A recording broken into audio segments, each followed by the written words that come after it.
kita kenali dululah kan, ataupun kita buat sedikit revision mana yang awak telah belajar semasa tingkatan 1. Jirim terdiri daripada tiga keadaan, iaitu ciri gas, liquid dan juga solid. Okey, ini keadaan jirim. Jirim wujud dalam 3 keadaan: pepejal, cecair dan juga gas. Okey. So persoalannya, bagaimana pepejal boleh bertukar kepada cecair? Dan juga sebaliknya, bagaimana cecair boleh bertukar kepada pepejal? Apa yang menyebabkan sifat-sifat jirim tersebut boleh berubah daripada satu keadaan kepada keadaan yang lain? Okay. Mungkin secara tidak langsung awak belajar semasa tingkatan 1 adalah disebabkan oleh penyerapan haba dan juga pembebasan haba yang menyebabkan jirim tersebut boleh bertukar daripada satu keadaan kepada keadaan yang lain. Itu yang awak telah belajar semasa tingkatan 1. Okey, perbezaan antara 3 keadaan jirim dari segi susunan dan pergerakan molekul menunjukkan bahawa ikatan antara molekul pepejal adalah lebih kuat daripada ikatan molekul cecair. Okey, ini apa yang awak dah bincangkan semasa tingkatan 1. Oleh sebab itu, molekul gas bergerak secara rawak, maka ikatan antara molekul gas adalah paling lemah. Okay, semasa tingkatan 1 kalau lukis, okey, cikgu cakap lukiskan susunan zarah bagi pepejal, awak akan lukis dia rapat-rapat.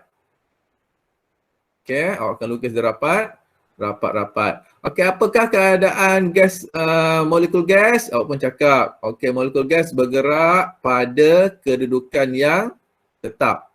Ataupun bergetar pada kedudukan yang tetap. Itu mungkin jawapan awak lah semasa tingkatan 1. Ini untuk pepejal. Okey, kemudian cikgu awak buat lagi buat soalan. Okey, lukiskan kedudukan molekul untuk cecair. Betul pun lukis. Dia jarak-jarak sikit. Okey, lepas tu lukiskan untuk gas. Pun nak lukis, dia jauh. Okey. So hari ni kita akan bincangkan kenapa bagaimana dia boleh bertukar daripada satu keadaan yang lain. Apa yang berlaku sewaktu pertukaran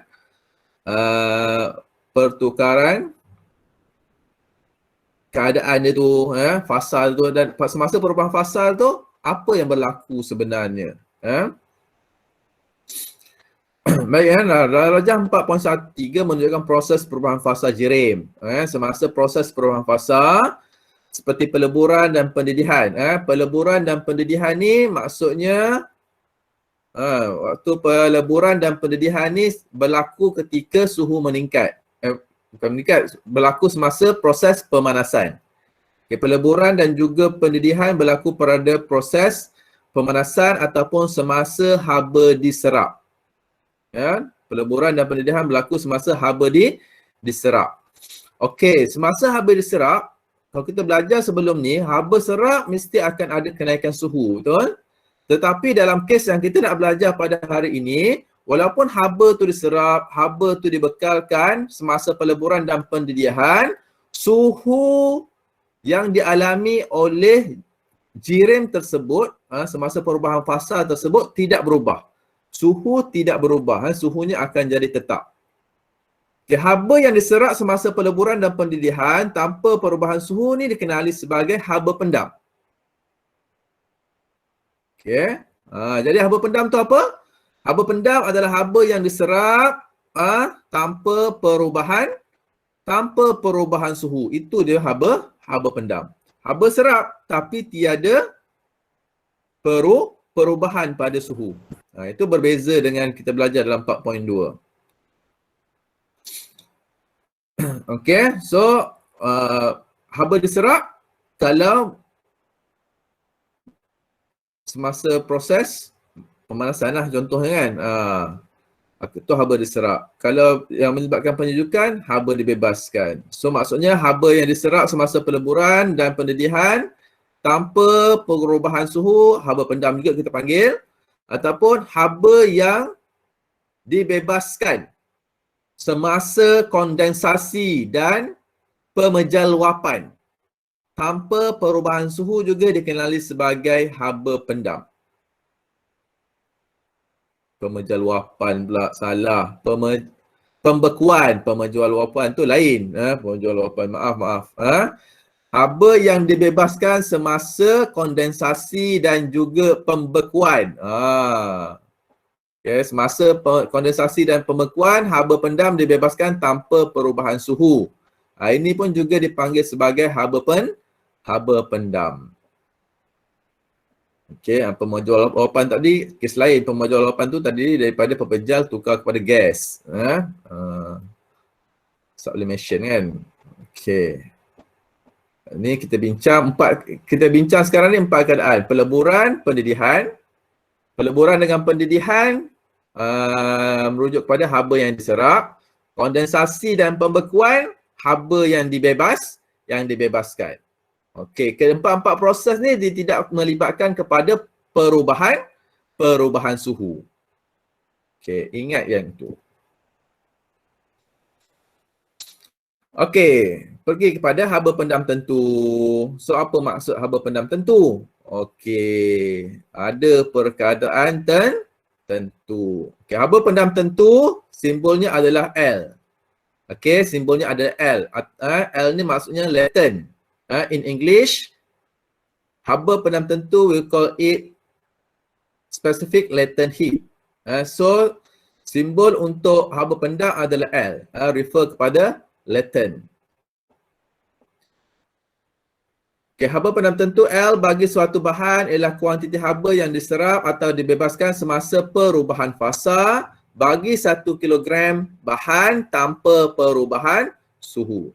Jadi maksudnya kalau ada perkataan tentu, kita tambahkan jisim 1 kilogram. Latent heat, the specific latent heat of a substance is the quantity of heat absorbed or released when the change of phase by 1 kilogram of substance without changing in temperature. Okay, haba yang diserap atau dibebaskan semasa perubahan fasa bagi 1 kilogram bahan tanpa perubahan suhu. Okey, nanti kita akan belajar untuk latent heat ni, untuk haba pendam ni ada 2. Kita akan sentuh lepas ni, haba pendam tentu pelakuran dan juga haba pendam tentu penguapan. Penguapan. Latent heat of fusion and latent heat of vaporization. Okay, suatu objek berjisim M menyerap kuantiti haba Q semasa perubahan fasa, maka haba pendam tentu bagi suatu objek adalah L bersamaan dengan Q per M. Okay, unit SI-nya adalah joule per kilogram. So, tengok kepada unit kat sini, joule per kilogram sahaja. Tidak ada darjah Celsius. Okay, maksudnya untuk latent heat ataupun haba pendam, dia tidak melibatkan kepada perubahan suhu. So kalau kita nak kira berapakah dia punya kuantiti haba, Q akan sama dengan ml. Q ni juga adalah sama juga dengan apa yang kita telah bincangkan dalam penyelesaian masalah dalam subtopik sebelum ni. Q juga adalah sama dengan PT. Q adalah kuantiti haba. Kuantiti haba tadi boleh dapatkan daripada kuantiti haba peralatan elektrik sama dengan PT. Boleh juga dapat dari segi tenaga-tenaga yang lain, rumus tenaga yang lain seperti tenaga kinetik, rumus ni kan 1/2 mv kuasa 2, tenaga kepayaan graviti 1/2, tenaga kepayaan graviti mgh. So Q tu, sebab Q adalah Q tu adalah kuantiti haba. Haba tu apa? Maksudnya haba adalah satu bentuk tenaga. Okey, sebenarnya saya maklumkan tadi untuk haba pendam tentu ni ada 2, iaitu haba pendam tentu pelakuran ataupun latent heat of fusion. Okey, so simbolnya adalah LF. LF ni adalah latent heat of fusion. Latent heat of fusion. Latent heat. Okay, latent heat of fusion. Latent heat of fusion ni adalah untuk proses peleburan. Peleburan dan juga pembekuan. Maksudnya daripada fasa pepejal kepada cecair ataupun daripada cecair kepada pepejal. Itu latent heat of fusion ataupun haba pendam tentu pelakuran. Okay, saya ulang, haba pendam tentu pelakuran ni kita bincang bagi perubahan fasa daripada pepejal kepada cecair atau sebaliknya. Okey, jadi apa yang akan didefinisikan sebagai haba pendam tentu pelakuran? Haba pendam tentu pelakuran adalah bagi satu bahan ialah kuantiti haba yang diserap. Sama juga ayat yang tadi, kuantiti haba yang diserap semasa peleburan atau kalau diserap, dia merujuk kepada peleburan. Kalau pembekuan, kita akan gunakan perkataan dibebaskan. Okay. Bagi satu bahan, itu tanpa perubahan suhu. Okey.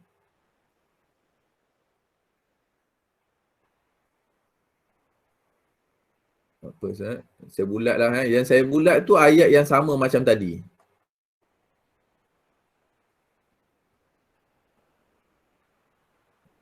Okey. Cuma yang warna tukar warna. Yang warna purple ni, yang saya garis-garis purple tu, dia merujukkan kepada situasi. Kalau pelakuran, awak kena nyatakan dia adalah dibebaskan untuk proses apa. Diserap untuk proses apa. Kalau pelakuran, proses peleburan. Serap, proses peleburan. Peleburan. Okay. Kalau dia bebas, merujuk kepada pembekuan. Okey.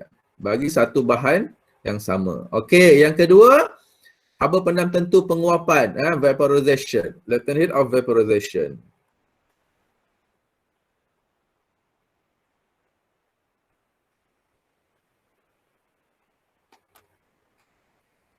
Okey, simbolnya LV lah, latent heat of vaporization.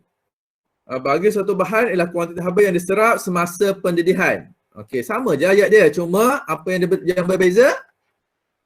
Proses tu. Diserap semasa pendidihan. Kalau untuk bebas, semasa kondensasi. Secara mudah, haba pendam tentu penguapan dia merujuk kepada perubahan fasa daripada pepejal, daripada cecair kepada gas atau sebaliknya, iaitu gas kepada cecair. Dan berdasarkan kepada definisi-definisi yang kita lihat pada hari ini, haba pendam tentu dia tidak mengalami perubahan pada suhu. Suhunya tetap. Okay, so dah banyak kali ulang, saya harap ingatlah perbezaan dia. Okay, ni secara teori kinetik jirim lah. Awak dah belajar ni dalam kimia. Secara teori kinetik jirimnya, berdasar kepada teori kinetik jirim, semakin tinggi tenaga kinetik, purata semakin tinggi suhu objek. Okey, ni yang belajar secara tak langsung lah dalam teori kinetik jirim. Okey, apa kaitan dengan fizik? Okey, kaitannya dengan fizik ialah apabila kita melihat kepada suhu meningkat, apabila berlaku penambahan suhu bermaksud berlaku peningkatan pada tenaga kinetik purata molekul yang bergerak. So maksudnya kalau awak letak termometer dalam satu-satu uji kaji, suhunya meningkat maksudnya apa? Tenaga kinetik molekul yang berada dalam bahan tersebut meningkat. Tadi kita belajar belajar haba pendam tentu ni, suhu dia sama. Suhu dia sama. Jadi apabila suhu dia sama, bagaimana dengan tenaga kinetik purata dia? Tenaga kinetik puratanya akan jadi sama. Tenaga kinetik purata dia sama. Persoalan, bukankah apabila kita bekalkan haba kepada satu-satu bahan tu akan panas, betul tak? Apa yang belajar? Bahan tu akan panas, molekulnya sepatutnya akan bertambah tenaga kinetik. Persoalan kan?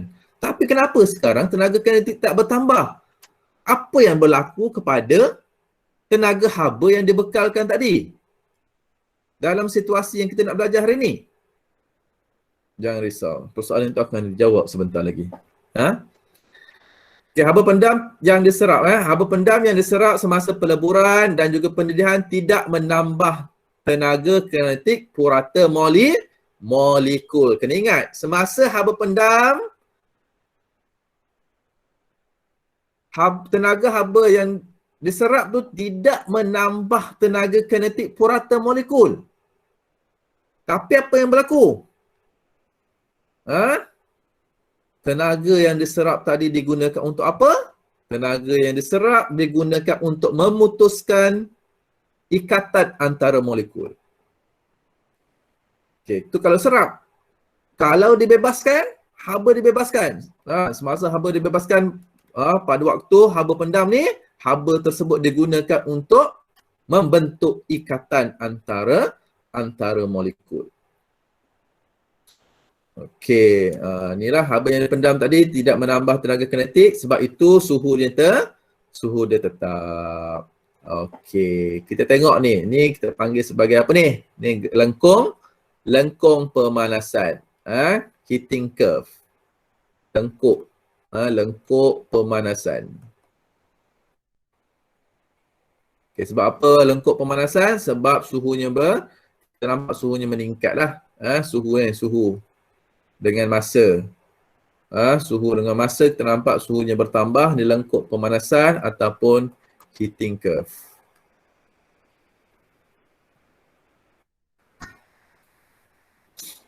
Okey. Kalau kita tengok dekat graf ni, P daripada P ke Q, daripada P ke Q, P ke Q ni dia berlaku kenaikan suhu lah. P ke Q dia berlaku kenaikan suhu. Jadi dekat PQ ni kalau kita belajar dekat sini adalah melibatkan kepada muatan haba tentu. Dekat RS pun ada kenaikan suhu. Yang ni kita belajar dekat sini adalah muatan haba tentu. Okey, TS dekat gas. Ni pun muatan haba tentu. Okey. So, QR. Dekat QR, yang inilah yang kita belajar hari ni. QR ni. Tanpa perubahan suhu. Okey, ni adalah haba pendam tentu ataupun latent heat, specific latent heat. Okey, kat sini pun cecair pada gas. Ni haba pendam tentu. Okey, maksudnya apa? Kalau awak tengok fasa dia ataupun keadaan jirim tu hanya terdiri daripada satu keadaan sahaja kan, contoh pepejal. Pepejal je keadaan dia. Jadi dia akan melibatkan kepada, kalau nak dapatkan dia punya haba yang diserap, awak perlu gunakan rumus Q sama dengan MC theta.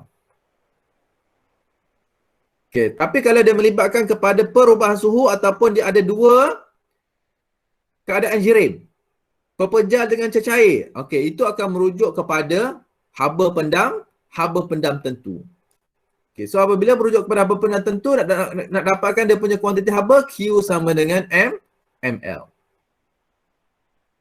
Okay.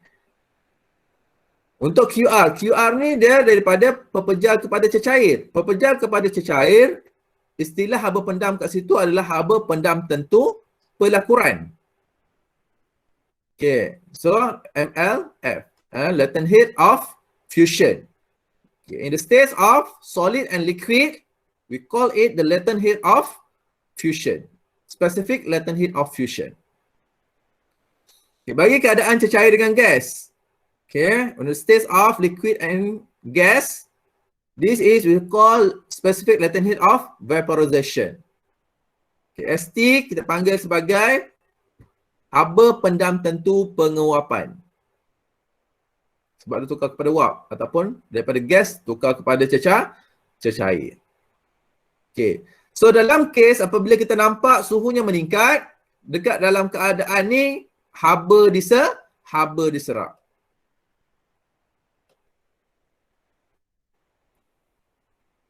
Okey, haba diserap. Okey, kalau berlaku kenaikan suhu bertambah, maksudnya tenaga kinetik bertambah. Saya tak explain, saya explain satu, saya explain secara mudah. Berlaku penambahan suhu, dia adalah merujuk menggambarkan ada kenaikan ataupun bertambah dia punya tenaga kinetik. Yang ni suhu bertambah semua ni kita bincang dalam bab 4.2. Kita nak bincang hari ni tiada pertambahan tiada pertambahan suhu. So maksudnya kalau tak ada pertambahan suhu ni, apa yang berlaku? Dekat sini.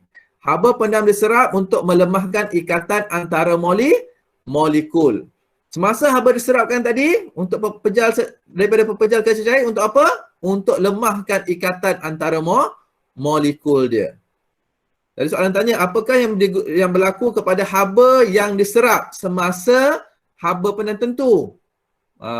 Kalau maksud diserap, maksudnya untuk melemahkan ikatan ataupun untuk memutuskan ikatan. Biasanya kalau peleburan ni kita nak lemahkan sahaja ikatan dia. Kalau sampai kepada peringkat pendidihan, dekat situ barulah kita putuskan ikatan antara molekul. Sebab apa? Ikatan molekul diputuskan pada pendidihan sebab molekul dekat gas dia akan bergerak lebih rawak, lebih laju dan sebagainya. Okey. Suhu malar, tenaga kinetik tidak berubah, tenaga kinetik tidak bertambah dan juga suhu malar. Okey, ni dalam proses pendidihan tidak berlaku pertambahan pada kinetik, tenaga kinetik. Untuk peleburan pun sama, tidak berlaku perubahan pada tenaga kinetik dan juga suhu. Okey. Setakat ni ada soalan?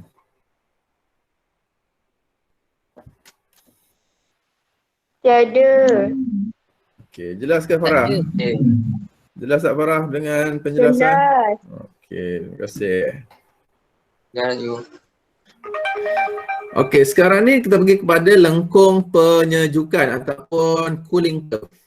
Cooling curve. Okey, kalau kita rujuk kepada cooling curve ataupun lengkung penyejukan, kita tengok suhu je berkurang, maksudnya kat sini haba dibebaskan. Haba release. Haba dibebaskan. Heat release.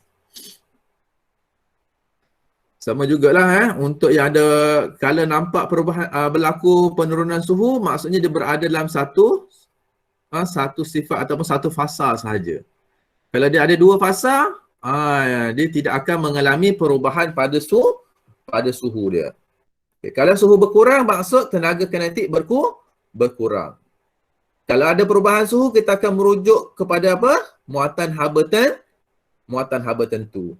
Kalau dalam graf tersebut tak nampak perubahan pada suhu, dia akan merujuk kepada haba pendam. Itu kata kunci dia. Itu kata kunci. Okey. Jadi semasa kondensasi dan juga pembekuan, semasa kondensasi daripada gas kepada cecair, kat sini suhu dia malang, tenaga kinetik tidak berkurang. Walaupun waktu tersebut haba dibebaskan, tetapi suhunya semula. Walaupun pada waktu tersebut haba dibebaskan, tetapi tenaga kinetiknya tidak berkurang, tidak berubah. Apabila tenaga kinetik tidak berubah, maka suhu akan jadi malang. Ini saya harap awak kena ingat lah. Awak kena ingat sebab dalam topik yang seterusnya nanti kita akan bincang lagi berkaitan dengan suhu dan juga tenaga kinetik ni. Dan awak kena ingat tenaga kinetik bertambah dalam salah satu bahan, dia akan menyebabkan suhu bertambah. Maksudnya suhu bagi satu-satu bahan ni dia bergantung kepada apa? Bergantung kepada tenaga kinetik dalam jasad tersebut. Okey, haba pendam dibebaskan supaya molekul membentuk ikatan. Haba tu dibebaskan untuk apa? Membentuk ikatan. Kalau dalam pembekuan, haba dibebaskan untuk apa? Nak kuatkan ikatan. Okey, itu apa yang kita belajar pada hari ini. Dan awak kena berhati-hatilah, kadang-kadang kena berhati-hati dengan soalan. Soalan dia bagi contoh soalan. 10 gram ais dipanaskan sehingga mencapai suhu 60 darjah Celsius. Berapakah jumlah haba? yang digunakan. Yang digunakan. Contoh, ataupun berapakah jumlah haba yang diserap. Okey. Dia dah bagi 10 kg ais. Oh, dia tak bagi ya. Contohnya 10 gram ais bersuhu 4 negatif 4 darjah Celsius. So macam mana nak kira? Okey, dalam kes ni awak kena buat dulu graf. Okey, kalau tengok graf, kita tukar ayat ke dalam bentuk graf, bermaksud suhunya daripada apa? Suhunya daripada negatif 4. Pergi kepada sifar. Sampai dekat sifar, ni pepejal. Sampai dekat sifar, dia mesti daripada pepejal campur dengan cecair dulu. Barulah dia boleh bertukar kepada cecair sehingga suhu 60 darjah Celsius. So nak kira jumlah haba, dekat sini, dia ada muatan haba tentu yang pertama. Lepas tu ada haba pendam tentu. Lepas tu ada muatan haba tentu lagi. 3 kali awak kena kira. Dan tambahkan semua, barulah awak dapat kira jumlah haba. Jangan risau. Kita akan bincang dalam penyelesaian masalah nanti. Macam mana untuk menyelesaikan masalah yang diberikan. Sebagai contoh. Ini contoh. Kita tak boleh buat macam sebelum ni dah. So, akhir tolak suhu awal. Terus dapat. Tak boleh. Dalam situasi yang macam ni, dia melibatkan kepada fasa-fasa tertentu. Nak selesaikan masalah, awak kena buat satu graf untuk dapatkan gambaran bagaimanakah jirim-jirim tersebut atau bahan tersebut bertukar. Dia punya keadaan dia. Okey. Semasa ais melebur, semasa ais melebur, molekul ais menyerap haba pendam pelakuran menyebabkan perubahan fasa ais kepada pepejal. Fasa ais daripada pepejal kepada cecair. Ini proses melebur. Proses mendidih pula. Mendidih adalah daripada molekul air menyerap haba menyebabkan perubahan fasa daripada air kepada cecair kepada gas. Kalau kondensasi, prosesnya daripada apa? Daripada wap air. Wap air tadi dia bebaskan haba. Okey. Maka berlakulah perubahan fasa daripada gas kepada cecair. Pembekuan adalah proses haba dibebaskan, cecair bertukar kepada pepejal. Proses-proses yang kena ingatlah. Okey, penyerapan haba semasa peleburan dan penyejatan boleh digunakan untuk memberi kesan penyejukan. Okey, ini proses haba dibebas semasa peleburan. Masa peleburan, haba ni apa? Lebur. Haba diserap kan? Semasa penyerapan lebur dengan penyejat. Peleburan dengan penyejatan ni haba diserap. Semasa haba diserap tu dia boleh memberi kesan penyejukan. Okey, so haba pendam yang dibebaskan semasa kondensasi pula digunakan untuk tujuan pemanasan. Okey, contoh kalau awak berpeluh. Awak berlari, kemudian awak berpeluh kan. Keluar peluh dekat badan awak. Sebenarnya peluh yang keluar kat badan tu, dia akan tersejat. Dia akan tersejat. Macam mana nak bagi peluh dekat badan tu tadi tersejat? Maka dia akan serap haba dalam badan kita. Okey, apabila serap haba daripada badan kita suhu akan jadi lebih sejuk lah suhunya akan jadi rendah sikit. Tu kebaikan berpeluh lah, kebaikan berpeluh. Sebab tu kalau nenek-nenek awak dulu kalau kita demam, dia suruh berselimut, betul tak? Sebab keluarkan peluh tu. Peluh dah keluar, nanti peluh tadi nak tukar kepada wap, maka dia akan serap haba yang ada dalam badan kita. Macam itulah tu atuk-atuk nenek kita dulu. Nak menyejukkan badan. Nak menyejukkan badan kalau demam lah. Okey, ini haba pendam tentu dari segi peleburan, penyejatan, pendidihan dan kondensasi. Digunakan untuk apa? Okey, kalau peleburan ni untuk sejukkan minuman lah dalam makanan atau ketulan ais. Contohnya apa boleh buat? Kalau pergi kat kedai, kat pasar-pasar lah kan, kat pasar-pasar. Kat pasar, ikan-ikan tu diletakkan dengan ais. Ikan ke sotong ke udang ke, dia campurkan dengan ais. Apa fungsi sebenarnya ais pada ikan-ikan tersebut? Kan? Fungsinya untuk apa? Bagi dia sejuk, suhu dia rendah. Apabila suhu dia rendah, kekal tu akan lebih lama dia segar. Untuk sebab bakteria tak boleh nak hidup kan. Tak boleh nak aktif. Bakteria tak boleh nak aktif kalau suhu rendah. Okey, penyejatan. Penyejatan digunakan untuk apa? Penyejukan badan pada hari yang panas. Sistem penyejukan peti sejuk. Kan? Dalam buku teks awak ada bagaimana penyejukan peti sejuk ni berfungsi. Dan juga sistem penyejukan pendingin udara. Okey, ini kita akan bincang pada kelas esok lah. Okey, pendidihan dan juga kondensasi. Okey. Ni apa kita akan bincang esok cukuplah. Cukuplah hari ni. Hari ni kita akan dapat konsep je lah. Kita dapat konsep berkaitan dengan apa? Konsep berkaitan dengan haba pendam tentu. Okey, ada soalan tak nak tanya? Esok kita akan bincang sedikit aplikasi dan juga kita bincang penyelesaian masalah dan juga latihan untuk esok. Ada soalan tak nak tanya? Tak ada.